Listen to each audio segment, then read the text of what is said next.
이제 시편 강해를 다시 시작합니다. 4권이 됩니다. 이제 시편 전체의 5분의 3을 지나갔습니다. 오늘 시작하는 이 시편 90편은 모세의 유일한 시편입니다. 근데 이 시편 90편 안에 모세의 자신의 인생에 대한, 그리고 모든 사람들의 인생에 대한 허무함이 담겨져 있습니다. 사실 모세는 아주 드라마틱한 삶을 살았고 어떻게 보면 대단히 성공적인 삶을 살았습니다. 40세까지는 바로 왕자로, 당대의 최고의 제국이었던 바로의 왕자로 살았고, 그 다음 40년은 토족의 목장주, 토족의 사위로 살았고, 그리고 나머지 80세부터 120세까지는 이스라엘 백성의 출애굽을 이끌어가는 지도자로 살았습니다. 그 정도쯤 살았으면 뿌듯하고 자부심이 있을 만한데, 모세는 마음에 후회가 담은 탄식을 합니다. 10절 말씀해 보면 우리의 연수가 70이요 강건하면 80이라도 그 연수의 자랑은 수고와 슬픔뿐이요 빠르게 지나가니 마치 날아가는 것 같습니다. 아니, 그렇게 화려하고 성공적인 삶을 살았던 사람의 이 고백으로는 너무 허무하잖아요. 그러나 우리 모두가 사실 다 죽음의 순간에 이르르면 아마 모세 같은 고백을 하게 될 거예요. 야곱은 자기가 얻고 싶은 거 다 얻은 사람입니다. 형이 가지고 있는 장자권, 이건 뭐 어떻게 바꿀 수가 없는 건데도 결국은 그 형의 장자권을 뺏고, 그리고 사랑하는 사람과 결혼하고 아내 4세, 아들만 12에 큰 부자가 됐습니다. 그런데도 이 야곱이 마지막 노년에 바로왕 앞에 섰을 때 그는 자기의 인생을 험악한 세월을 살았습니다. 이렇게 표현을 했습니다. 우리가 우리 인생을 살고 마지막 순간에 내가 어떤 고백을 할 수 있느냐에 따라서 내 인생이 성공했나 실패했나가 결정된다면, 오늘 여기 계신 여러분들은 어떠실 것 같습니까? 지금 정말 잘 살고 계십니까? 여러분의 인생의 마지막이 왔을 때 여러분은 너무 감사했습니다. 하나님, 정말 부족함이 없습니다. 그렇게 고백하실 수 있겠습니까? 그래서 모세가 이렇게 기도합니다. 12절에 우리에게 우리의 날을 세는 법을 가르쳐 주셔서 지혜의 마음을 얻게 해주십시오.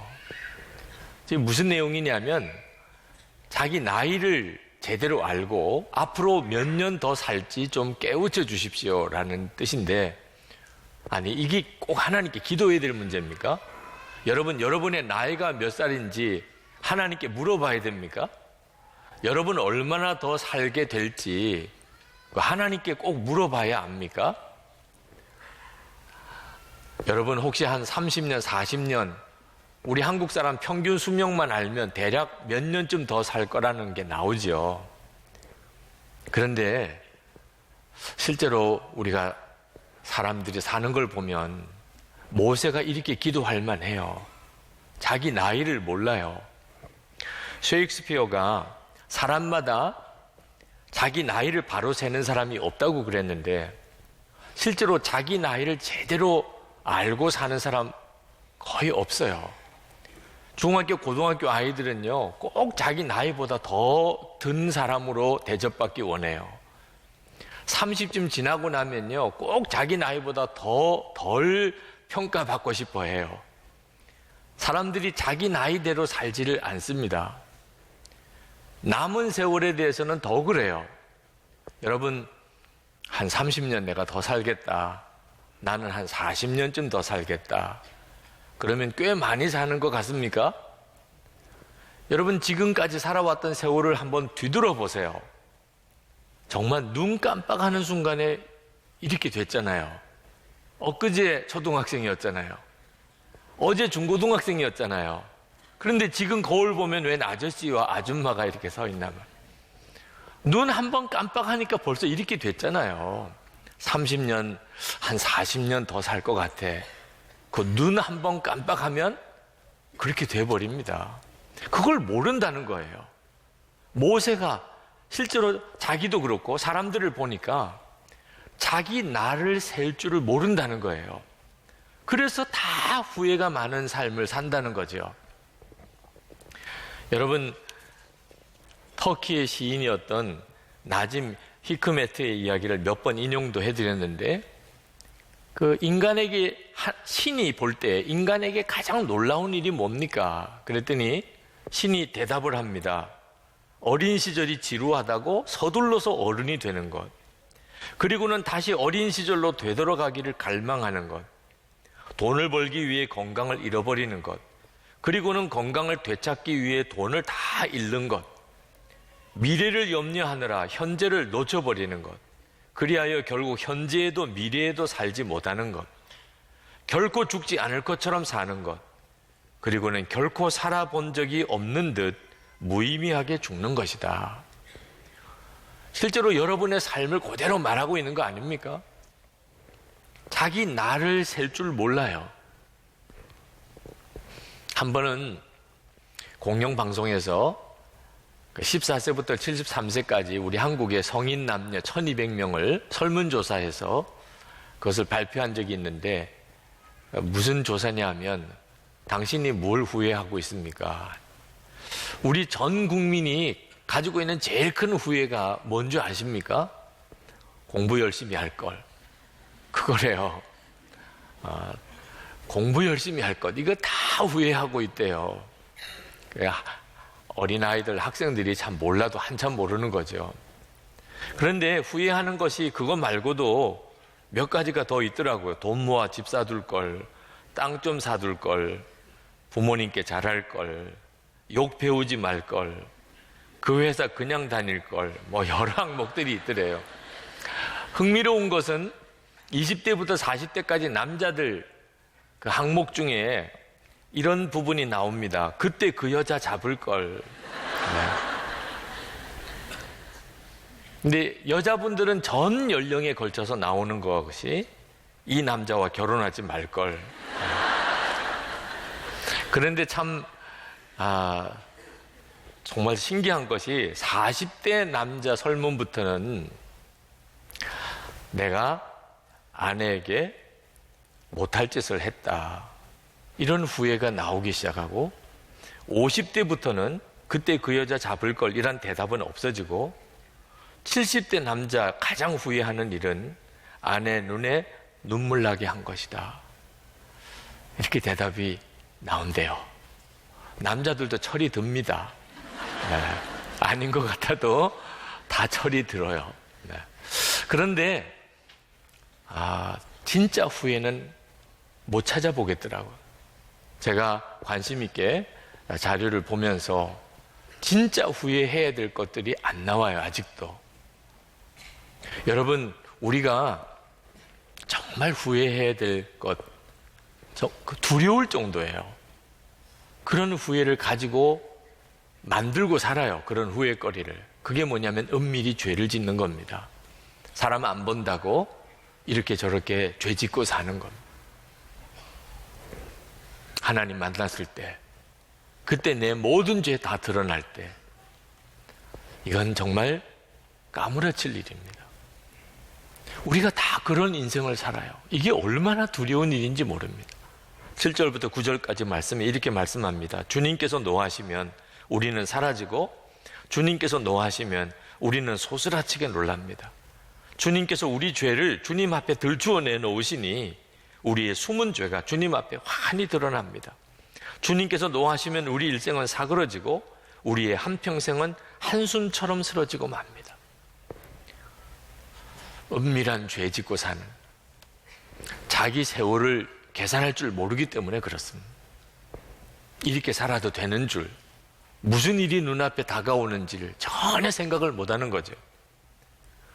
우리가 모세의 시편을 읽으면서 정신 똑바로 차려야 합니다. 인생 교양 강좌 아닙니다.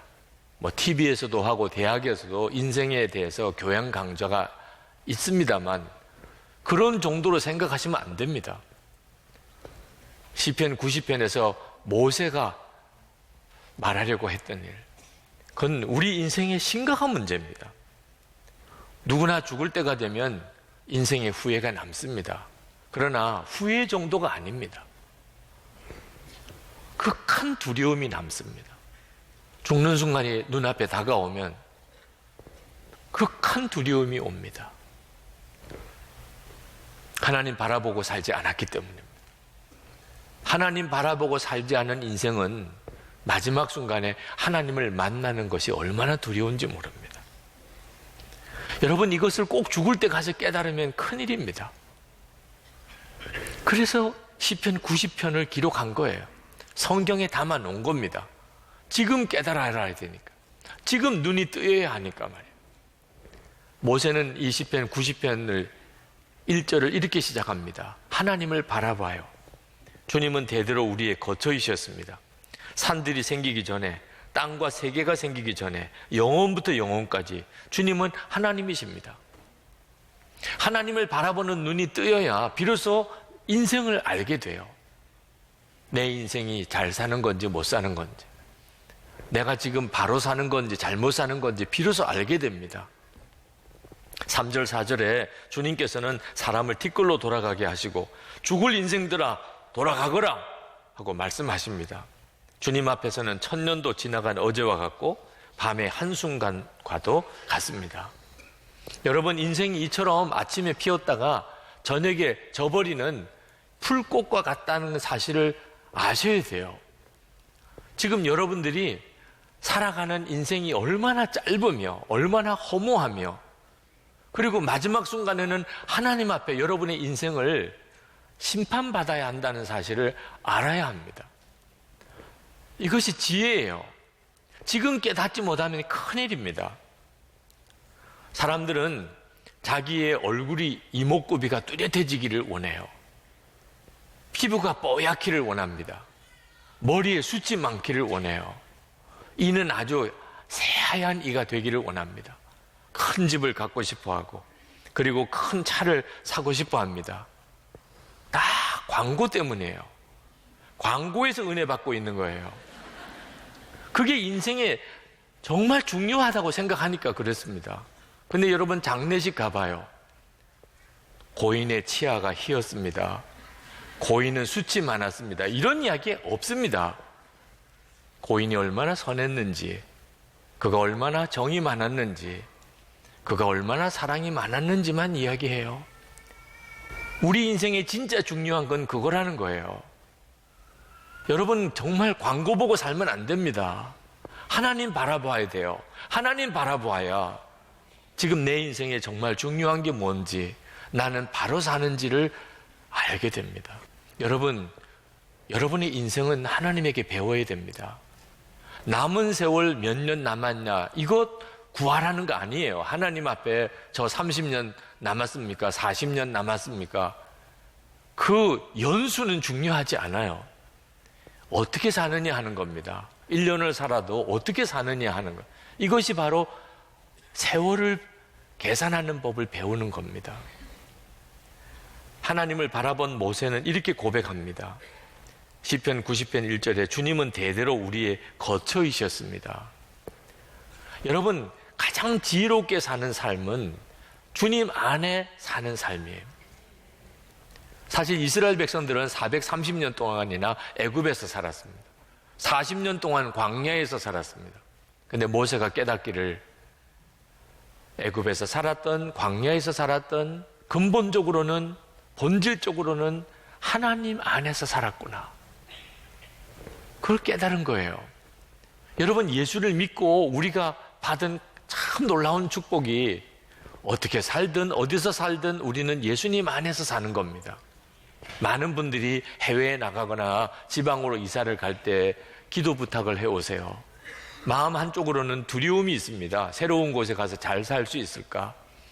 거기서도 좋은 교회, 좋은 목사님 만날 수 있을까? 제가 기도해 드려요. 한국에 있으나 해외에 있으나 서울에 있으나 지방에 있으나 우리는 똑같아요. 예수님 안에 있어요. 이걸 깨닫고 나면 두려움이 없어져요. 변한 거는 없으니까. 진짜 중요한 거는 변한 게 없어요. 예수님 안에 사는. 여러분, 예수님 안에 사는 법을 배워야 됩니다. 환경과 여건이 중요하지 않아요. 자꾸 환경 바꿔가면서 잘 살아보려고 애를 쓰면 결국 마지막에는 아무것도 안 남습니다. 여러분이 진짜 준비해야 될 것은 주님 안에 사는 법입니다. 그래서 모세는 간절히 기도합니다. 13절, 14절에 주님 돌아와 주십시오. 언제까지입니까? 주의 종들을 불쌍히 여겨 주십시오. 아침에는 주님의 사랑으로 우리를 채워주시고 평생토록 우리가 기뻐하고 즐거워하게 해 주십시오. 여러분도 이것이 기도여야 합니다. 주님 안에 사는 것이 가장 지혜로운 인생입니다. 모세는 40세 되었을 때 그때 가장 힘이 있고 그리고 의욕도 넘치고 그리고 자기 민족에 대한 사랑도 뜨거웠습니다. 그때 그는 생각하기를 자기 민족을 위해서 지도자가 되어야 되겠다 생각했어요. 그리고는 애굽 사람을 때려 죽였습니다. 다른 사람을 때려 죽인다는 게 얼마나 그가 강했는지를 말해주는 거죠. 그러나 결과는 그는 광야로 도망자 신세가 되고 맙니다. 큰 좌절을 경험해요. 그렇게 40년 동안 양을 치고 살다가 80세가 되었을 때 하나님을 만납니다. 하나님을 만나고 모세는 이스라엘 백성의 출애굽의 지도자가 되지요. 그런데 모세가 사람이 완전히 변했어요. 하나님을 만나고. 민수기 12장 3절에 보면 이 세상에서 가장 온유한 사람이 되었다고 그랬습니다. 여러분, 하나님을 만나고 나면 사람은 온유해져요. 세상에서 가장 온유한 사람이 돼요. 이 온유함이 인생의 지혜예요. 그게 잘 사는 길이에요. 하나님을 주목하고 바라보고 살면 온유하지 않을 수가 없어요. 어디서 큰 소리를 내요? 하나님 앞에서. 그런데 모세가 한번 혈기 낸 적이 있었습니다. 민수기 20장에 보면 신광야에서 이스라엘 백성들이 물 달라고 모세에게 달려들고 얼마나 험악하게 했는지 모세가 마음이 많이 상했습니다. 하나님 앞에 나가 기도하니까 하나님께서 말씀을 주시기를 바위를 향하여 물을 내라 명령하라. 그러면 물이 나올 것이라. 그때 모세가 이스라엘 백성들 앞에 서서 뭐라고 그랬는지 아십니까? 민수기 20장 10절에 반역한 너희여 들으라. 우리가 너희를 위하여 이 반석에서 물을 내랴. 이건 달라요. 하나님이 말씀하신 것과 하나님께서 명령하면 물을 주시겠다고 하셨는데 우리가 너희를 위하여 물을 내랴. 그리고는 지팡이를 들고 반석을 2번 내리칩니다. 그리고 물은 나왔어요. 하나님이 모세는 가나안 땅 들어가지 못하게 하셨어요. 그렇게 들어가고 싶었던 가나안 땅, 약속의 땅, 모세는 못 들어갑니다. 그 한 번 혈기 때문에. 하나님을 바라보지 못하는 순간에 사람은 이렇게 돼요. 하나님을 계속 바라보는 것이 얼마나 중요한지 몰라요. 말하는 것과 행동하는 것이 내 마음대로 되지 않는, 내 마음대로 하지 않는 삶. 이것이 지혜예요. 여러분, 인생을 정말 바로 살고 후회 없이 살려면 주님을 바라보는 눈을 늘 뜨고 무슨 말을 하든지 주님 앞에서 하는 것처럼 무슨 행동을 하든지 늘 주님과 함께 하는 것처럼 해야 합니다. 네밍이라고 하는 영국의 아주 신실한 여성도가 한 번은 백화점에 갔다가 옷가게를 지나가는데 그 점원이 눈에 띄어요. 갑자기 성령께서 마음에 하나님이 참 사랑하는 딸인데 하나님을 떠나 있다고 하는 이런 마음이 탁 들어요. 그래서 그가 옷 살 일이 없었음에도 옷가게를 들어갑니다. 그리고는 그 점원에게 맞는 아주 비싼 옷 하나를 사요. 계산을 하고 난 다음에 그 옷을 그 점원에게 줍니다. 자매님, 이 자매님이 이 옷을 입으세요. 이 점원이 깜짝 놀라요. 아니, 왜 이것을 저에게 주십니까? 자매님에게 주려고 샀어요. 자매님 이 옷을 입고 나중에 다 낡아서 못 입게 되면 그러면 그때 나에게 주세요. 더 황당해요. 아니, 세상이 어떻게 다 낡고 못 입게 되면 달라집니까? 그때 그 성도님이 그 자매에게 제가 드리는 말씀이 이상하게 들리나요? 예, 너무 이상하게 들립니다. 자매님을 보는 순간에 성령께서 제 마음에 자매님에 대해서 생각나게 하셨어요. 하나님이 너무나 사랑하신다. 예수님은 자매님을 위해서 보혈을 흘리셨어요. 보혈을 주고 자매님을 사셨어요. 그런데 자매님은 주님의 사랑을 전혀 받아들이지 않고, 그리고 나중에 자매님의 인생이 다 낡아 쓸모없게 될 때야, 그때서야 주님께 돌아오려고 하는군요. 그래서 자매님에게 그게 얼마나 어리석은 생각인가를 알게 해주고 싶어서 제가 이 옷을 자매님에게 드리려고 하는 겁니다. 그 자매가 펑펑 울기 시작했어요. 주님의 말씀을 이 데밍이라고 하는 여성들을 통해 듣고, 그리고 주께로 돌아옵니다. 저는 이 설교를 준비하면서 꼭 그 심정이에요. 그냥 교양 강좌로 들으면 안 된다. 인생에 대해서 또 좋은 말씀 한번 들었다, 이렇게 끝나면 안 된다는 거예요. 왜? 너무나 많은 성도들이 자기 인생이 쓸모없어지고 난 다음, 다 낡아서 쓸모없어지고 난 다음에서야 비로소 자신의 삶을 주님께로 가지고 오는 것. 여러분은 그렇게 살고 있지 않습니까? 이면수 목사님을 위해서 우리가 매일 기도합니다. 북한에 억류된 이면수 목사님 속히 풀려나게 해달라고. 근데 그 이면수 목사님의 사모님이 참 귀하세요. 기도 많이 하시는 분이세요. 그분이 이면수 목사님이 그렇게 억류되고 난 다음에 그분이 편지글을 쓰셨습니다. 그 편지글 마지막 내용이 가슴에 사무쳐요. 우리 한 번 사는 인생, 주님 나라 위에 목숨 걸고 기도하고, 목숨 걸고 전도하고, 목숨 걸고 사랑할 뿐입니다. 목사님이나 사모님이나 그런 마음으로 사셨어요. 여러분, 하나님 나라 위해서 목숨 걸고 기도하고, 목숨 걸고 전도하고, 목숨 걸고 사랑해 보셨나요? 여러분의 인생을 보는 눈이 하나님 앞에서 뜨이고 나면, 그러면 어디에다가 목숨을 걸고 살아야 될지 환히 알게 됩니다. 교회도 마찬가지예요. 전주 안디옥 교회 원로 목사님이 이동희 목사님, 이제 80이 넘으셨는데 목회자들 모임에서 그런 말씀 하셨습니다. 교회가 선교에 전념하기 위해서 가난하게 되도록 해보십시오. 선교비를 보내고 또 보내고 또 보내느라고 교회가 가난하게 만들어버려. 그러면 교회 안에 시험이 없어집니다. 그 목사님의 말씀이 가슴에 너무나 강하게 남아요.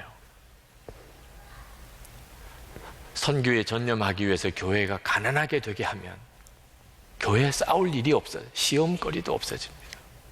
많은 목사님들이 교회 시험 때문에 괴로워하는데 그 원로 목사님의 충고예요. 그렇게 한번 목회해보고 싶은 마음 가지고 지금까지 이렇게 왔어요. 여러분, 열심히만 살지 말고 모세처럼 기도해야 됩니다. 우리에게 우리의 날을 세는 법을 가르쳐 주셔서 지혜의 마음을 얻게 해주십시오. 이제 우리 같이 기도하실 때 정말 여러분의 마음에 진심을 담아, 하나님, 제가 오늘 들어야 될 말씀이 뭡니까? 제 삶에 뭐가 문제가 있습니까? 제가 도대체 어떻게 살아야 하는 것입니까? 주님을 바라보고 늘 주님 안에 거하시고 그렇게 말도 하고 행동하고 살아보시게 되기를 축복합니다. 우리 통성으로 기도하겠습니다. 은혜와 사랑이 충만하신 하나님,